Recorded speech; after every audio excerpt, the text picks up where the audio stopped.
리더는 하루에 100번 싸운다. 정답이 없는 혼돈의 시대를 돌파하기 위한 한비자의 내공 수업. 조우성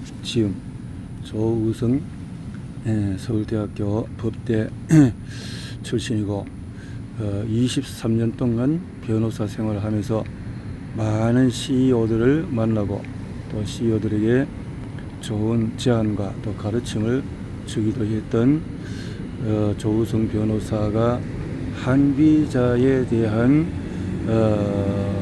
것을 3년 동안 연구하다가 이런 귀한 책을 쓰셨는데, 이제 1장은 대충 요약했고 2장으로 넘어가서 2장에서는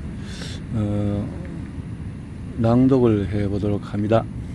술, 인재를 지혜롭게 쓰는 기술 11강으로 넘어가서 하나의 유능함이 여러의 지혜를 이길 수가 없다.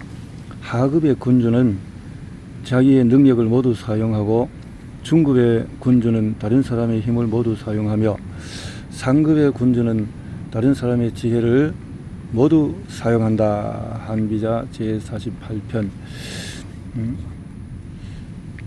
지테크의 강 대표는 미국 아이비리그 출신의 수재의 만능 스포츠맨, 회사의 주력 사업인 신재생에너지 분야에서 관한 박사학위를 가졌는데, 이렇게 강 대표 자신이 지시하거나 진행하는 사항에 대해서는 누군가 이의를 제기하면 그래요?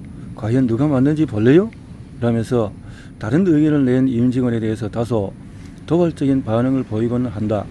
단순히 지나가는 이야기로 끝나는 것이 아니라 두고 그 내용을 기억했다가 한참의 시간이 흐른 후에 반드시 복귀까지 했다.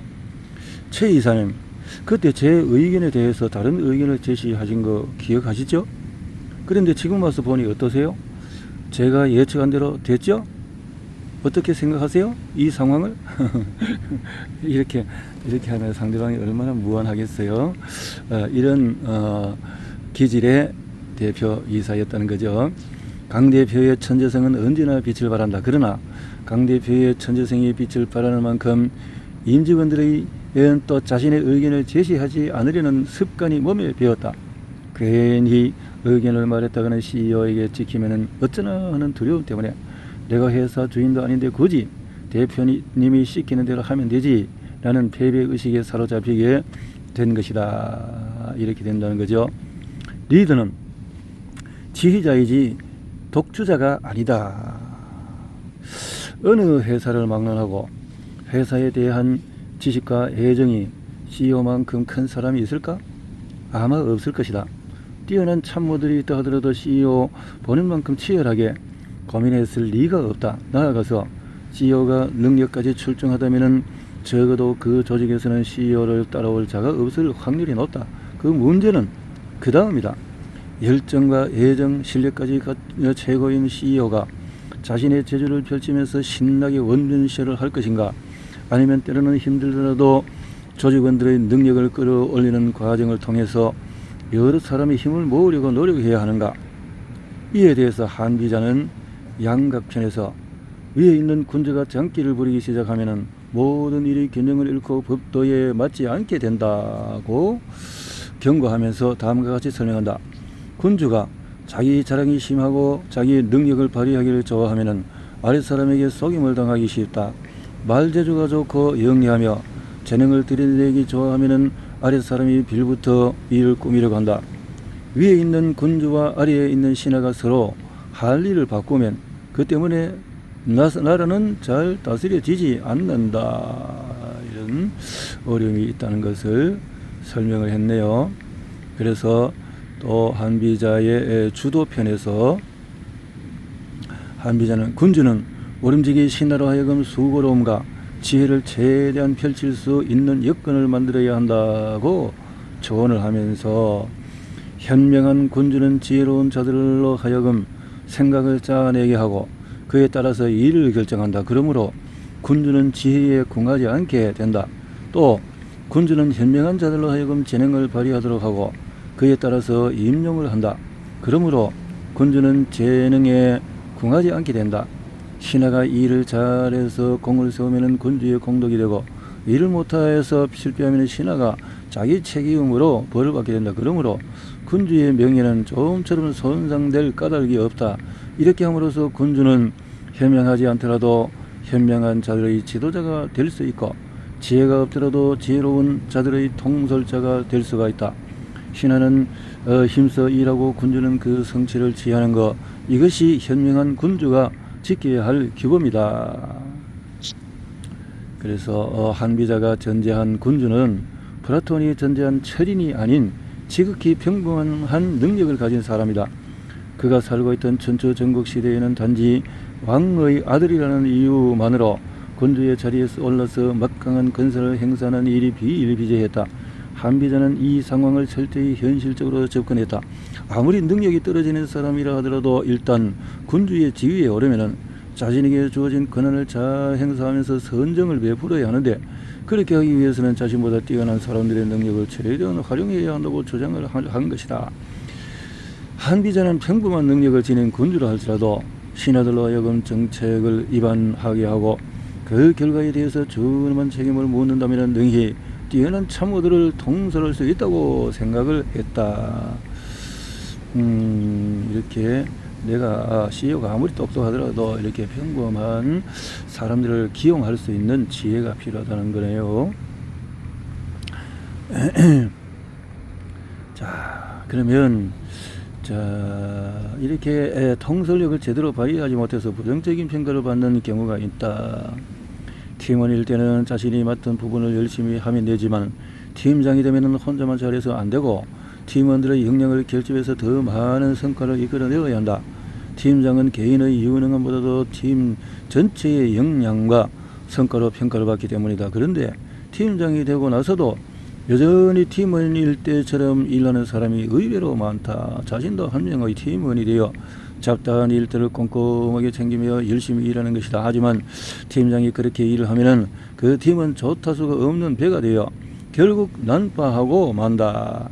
리더가 결정한 다음에 리더가 일을 주도적으로 추진을 한다면 그 일의 성패에 대한 모든 공과 책임은 리더에게 귀속될 수밖에 없다. 그렇게 되면 누군가에게 책임을 묻기 어려운 구조가 되고 팀원들의 능력도 최대치로 끌어낼 수가 없다. 리더에게는 모든 일을 다 해내기보다는 팀원들이 더 열심히 자신의 과업에 매진할 수 있도록 독려하고 그 과정에서 엄정한 성과를 집행하는 능력이 더욱 우선시 되어야 한다. 아주 중요한 내용을 설명을 했네요. 리더가 어떻게 해야 될 것인가 하는 것인데, 유방이 항우를 이기고 천하를 통일할 수 있었던 이유는, 그러니까 유방은 아랫 사람을 잘 사용했다는 것이고, 항우는 너무 뛰어나서 자기 자신의 머리로 하다가 보니까 아랫 사람들의 의견을 듣지 않는 결과로 결국은 항우가 개인적으로는 똑똑하더라도 천하를 통일할 수가 없었다. 그래서 사기 고조 번개의 한 대목에는 한 고조 유방이 천하 통일 후에 낙양의 남궁에게 크게 조연을 베풀면서 좌우 군신들에게 물었다.